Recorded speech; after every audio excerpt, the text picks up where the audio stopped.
Đang ngày không? Đúng rồi.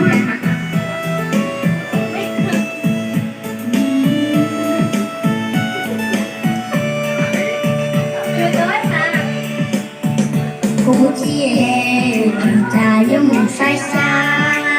cô chiều trâu đá, cô chuồn trâu đá nghe, sông nó cô trẻ, cứ luôn là cô chi ba, sông nó cô xa luôn bao nhiêu, con chỉ bỏ ra phía, con phía chỉ một chia, cô nè, ta giống một sai xa, không không đi, còn nên thiếu trẻ, đau ba, kia lên chỉ vì đã trẻ, sông nó cô trẻ,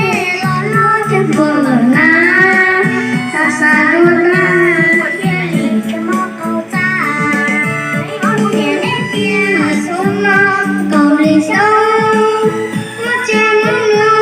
không trẻ thì không lá ta, tên chuyện của show, cứ rồi thì kỳ la, nhưng đi nó vừa rồi tìm ba, vừa đâu cái ta, nó để muốn một thế, với cô vừa đợi xa,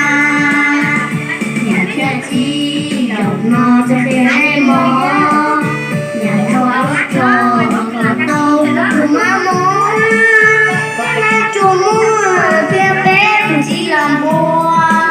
cho cô cho mùa bùa, đi từ con nhà lo chúa,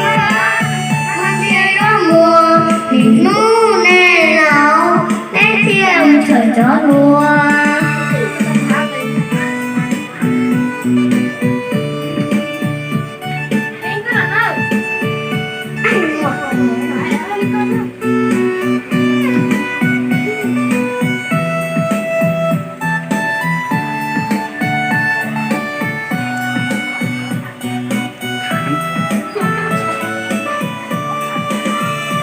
Nhà nét tia sông nó cũng cầu lì sông,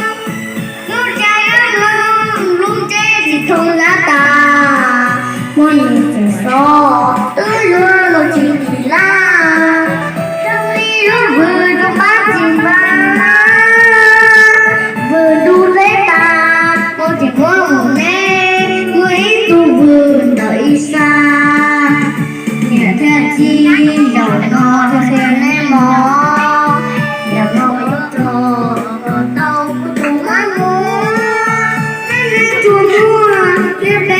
Chỉ làm mua kêu cô cho mùa rùa đi tù con nhà lo cua con kia nó mùa vì ngu nè nào nhé kia trời gió lùa.